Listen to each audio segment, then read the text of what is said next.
Okay, and is this from a show? Yes, it's the musical theater show, The Mystery of Edmund Drood.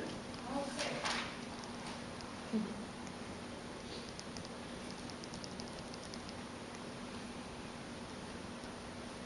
And do you know the show well?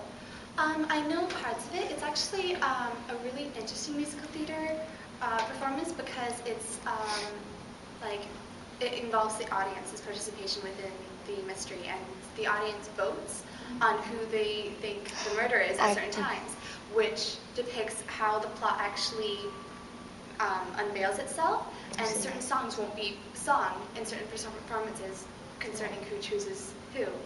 Right. So it's really interesting, and my character Rosa is just kind of like in her loving ballad at this point. Yeah, I was just going to say, so who is speaking and what's the context?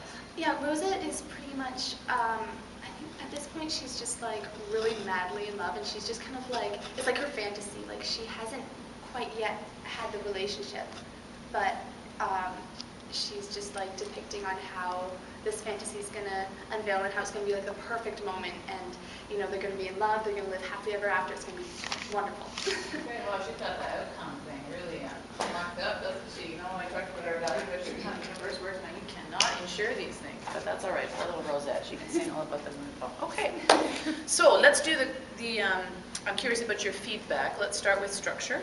What did you notice, teachers? Did you notice in Shannon's work, did it seem to be that she seems relatively easy?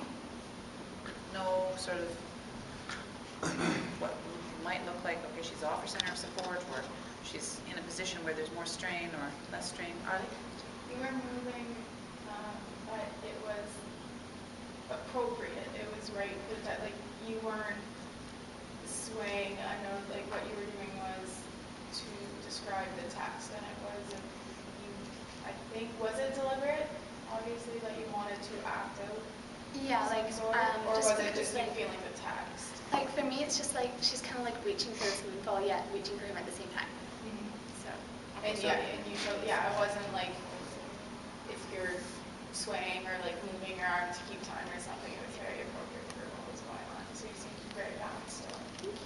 Okay, because remembering that balance, this idea of balance is not a position, right? It's no matter what we're doing. So here I am right now. That's different from here I am right now. What are we noticing here? How would you describe this? Because I'm moving, but there's, what do you notice about how yeah, okay, and what about here? Different kind of tension, like a compressed thing.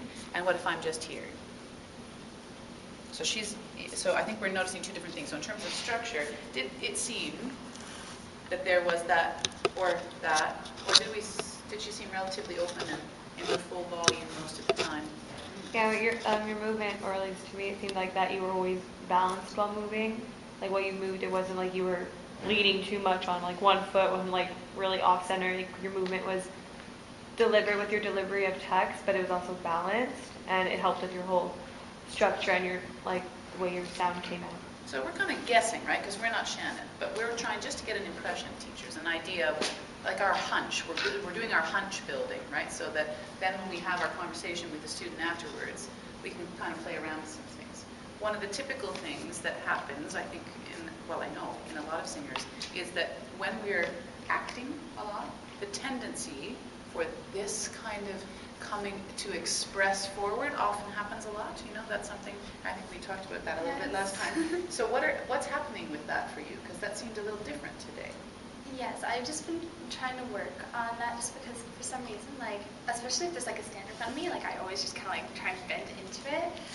So I found when I work without the music or without looking down at it, it helps a lot. And I also tried singing while like lying down, and that helped a lot. Helped you discover what? Like just how much more open the sound would be, even though I'm like lying down, because I thought like it would like make the sound like worse, but it actually really improved it because everything was completely balanced and relaxed. So you were in your full length, yeah, not being more than, or not attempting to be more than that, and there wasn't compression or a compression. And tall, so there you were in your full length. That's pretty nice, actually, lying on the ground, because you don't have to do very much work to be there. The planet's doing a whole bunch of work, right, just to support you there. So you found that it was easier. Your question mark was, is this going to get in the way or help me? And that felt easier? Yeah. Okay. And when the music stand wasn't here, and you didn't have something to concentrate on, you noticed that you're actually, isn't it interesting? So adaptive coordinating systems, and I right? don't think about what I have to concentrate on or what I'm kind of like depending on, then I can just kind of concentrate on myself, music, and what I'm trying to say.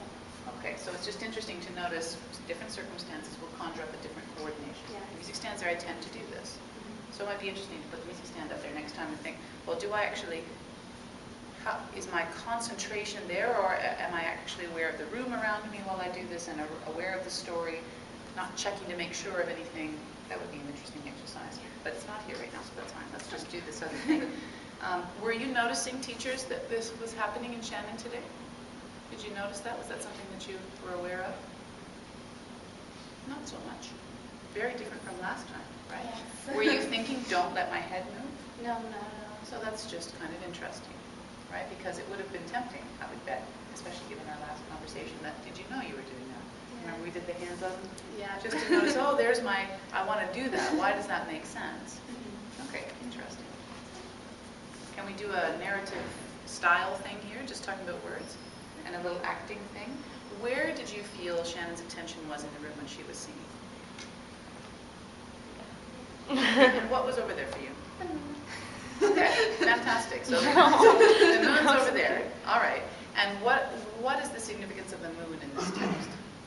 Well, it has like this eerie, dreary type of feeling to the music. So it's just kind of like, it's like, you know, like the perfect setup for something terrible to happen, and yet she's completely naive to it, and she's just like, oh, but it's gonna be perfect, and you know, he's gonna come down there, and I'm gonna be here, and we're gonna have the best date ever, and have like a moonlight picnic or something. Okay, fair enough. So you are Rosette, so that's who's speaking. To whom are you speaking?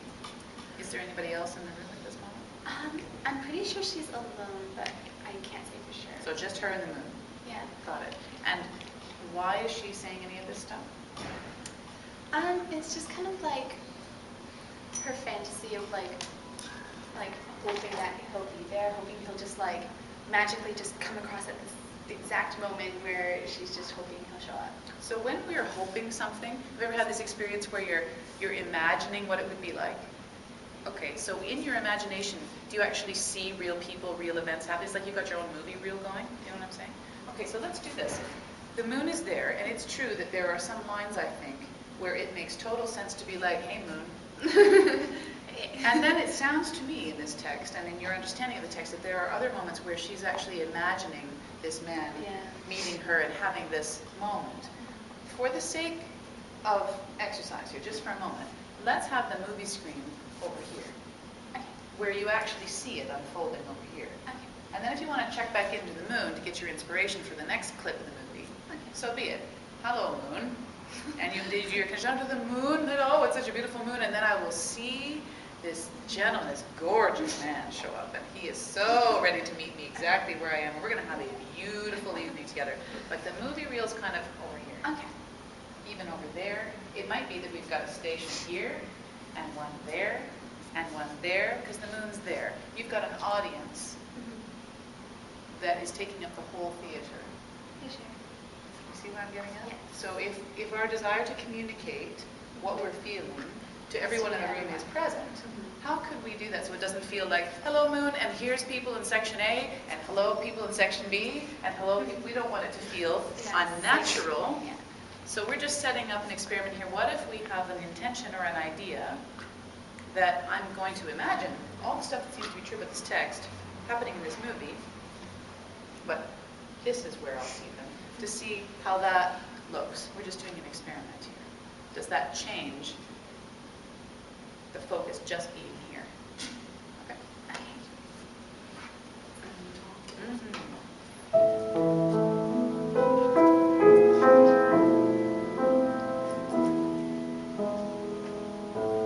Between the very dead of night and day, upon the steely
the song, or this performer, or any of those things? Jess?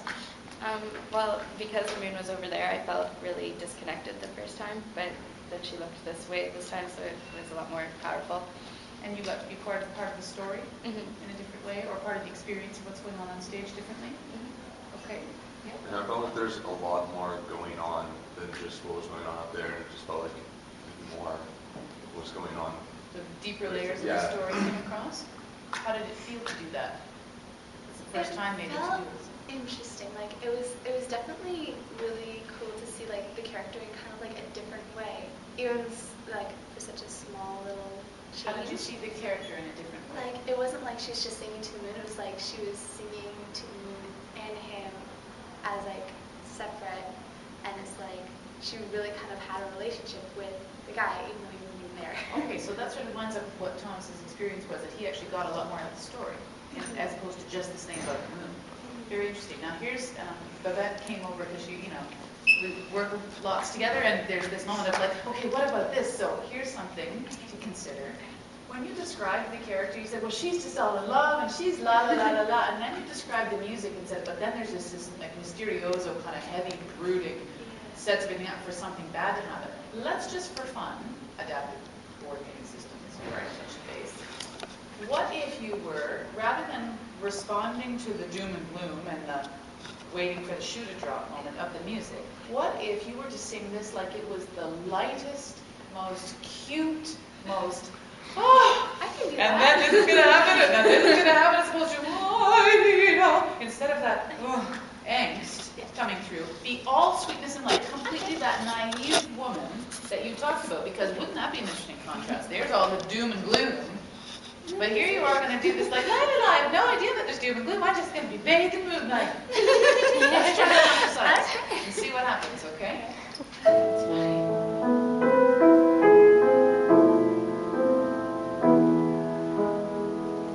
Between the very dead of night and day, upon a steely sheet of light, I lay and in the moonfall, I'll give myself to you, I'll bathe in moonfall, dress myself in dew. And won't that be great? Before Okay, It made it so much more creepy. say that again. It made it so creepy.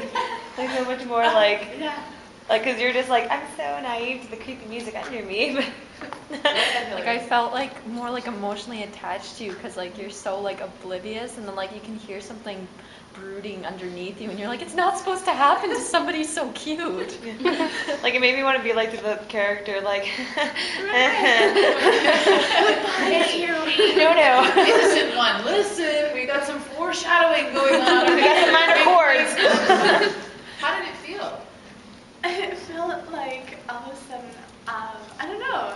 It was really kind of funny because I don't know, because I'm really naive myself, so it just kind of made me laugh at myself. So I don't know. It was definitely like different to see the complete opposite side of the characterization and choices you can make. From over here, you took breaths in different places. The color timbre of the voice was different. The motivation for the phrase, like the actual visual, genuine expression of what she was doing was completely different. There's that, but there was also like the whole momentum of the phrase was different. Everything was different. What's the significance here? What was the thing that changed? Really, what was at the root? Her thought. What's that? Her perception of the character. Yeah, her thought, absolutely. And is that not, so remember my whole comment on, it's sort of like childbirth, remember? Here's the miracle of your system, ladies and gentlemen. All we have to do is say, just be naive, Shannon. Do like total naive. And everything changed. And we could decide we liked it or we didn't like it. That's neither here nor there. It was better, it wasn't better, according to whom? And by whose authority? It's just that it was different. So expressive creatures, do you see the options available to you are as limitless as your thoughts. So if you can actually access your imagination, you can do whatever you want. including a high note a certain way, a low note a certain way. This isn't just about character. It's kind of fun that it often comes across in character. It's why I love being at a music festival for like the whole 2-week process of the music festival, so I get to see the same singers do their chanson and their lieder and their oratorio and their opera class and their folk song, and then usually they get to do musical theater. And that's when I go, oh! Because there's something for them about knowing the whole story of the show, because they always pick what they love, and having costume and props, and you get the whole package that you've been yearning for when they sang Du holde Kunst in wie viel grauen Stunden, because I've been taught to be expressive. Do you see what I'm getting at? So then we have there's the principle right there. When they actually really know the whole story, and they're clear about what's going on with the character, and they have those imaginative thoughts at hand, a completely different singer shows up on stage. And they have a great time. They walk off going, even if it was all death and destruction. They just feel so satisfied, you know? And the audience, that's when the church gets filled. Family and friends come to the musical theater class. Why do you think that's true? Just because they don't like the long-haired music? As my father would say. I don't like that long-haired stuff. Okay. Long-haired stuff? Right? Yeah, it was too technical or something. He didn't get it. And then I realized, oh, it's actually because he doesn't understand the words. So then I gave him the translations ahead of time, and that sort of helped. But it only helped when I stopped doing, because this is serious music. But this, good night, my someone, he loved way more. Can't imagine why. Babette, you can hardly stand it. Go ahead. Really quickly, Yes. just basically too, because this wasn't, coming over to say that's right. It's because it came totally from you, where you were just describing who she was, but it was a little, but that wasn't what you were doing when you were singing, right? Because you were singing, and she's like this, and she's showing love. And this is a really common thing in almost all kinds of musical thing, where the music is giving you one story. So it's just something to note how easy, this is part of the system too, is to let the music overtake us, and suddenly we get caught in what the music is telling us. But in a lot of musical theater, a good composer is giving the audience the subtext, and your job is to stay true to the what's happening right now. From your point of view, all you know is that you're going to be in love. And so there's something to even take that. I'd love to so you just take it even lighter and have a white dress on, and do you know what I mean? So that split. But it's a nice thing to note, because when you hear yourself saying it's light and Evie, but if we'd asked people, I thought it was about she was going to die at first. So it's great to get that from someone else, because it's just a great way to play with it. It's not a right or wrong interpretation. It's just so easy to get sucked into a good piano line, so it's just a... Sorry. Yes, Arthur. No, I think that's really interesting, because we're always going to look for the piano for your inspiration to get, or we'll look for the text, but then match your voice to what the piano is doing. But sometimes that's not always what you should do really. And I would even interject there, if I could. It's Yeah. interesting that our interpretation of respond to the piano seems to be one-dimensional, Yeah. as opposed to taking in, well, what's the flip side? So my thought would be, oh, this is doom and gloom. But the text is telling me she's all sweetness and light, so I'll take my inspiration from the piano by doing this other thing that's opposite, That's kind of, so it's our interpretation of that instruction is really important. Yeah, and it's kind of neat to have that door open to go, oh, well, that is me being responsive to the piano. It's just that I didn't go into the doom and gloom part. I went to the contrast moment. But I am absolutely doing that based on what's going on at the piano.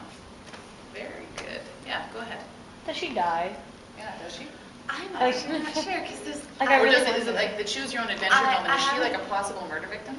She might be. Ooh. I feel like she'd be the one who'd be Yeah, I feel like she'd die. Yeah. How do you survive that? Especially if she's wearing How do you survive that piano line? Yeah. I feel like she'd be the first one dead. I know this is horrible, but I feel like if this was a murder thing, she would die first. He was like, I just want to feel that. Because instead of like in my mind, instead of the lover coming around the corner, it's the murderer. Yeah, I know. It's like, that's my sick and twisted I idea. just want to hear what her line sounds like. I just want to hear what the singing line sounds like, just as if it was kind of you. So even if it has some, but there's a little, Yeah. It's like, you all could three find between the, consonants and dissonance. It's just like, It's like a sick and twisted, like happy skit. I know. It's like, and then what's It's a sick and twisted line. and then just, Sick and twisted happy song. It's a sick and twisted happy song. okay. Yeah, and then not her part, and then just the piano part.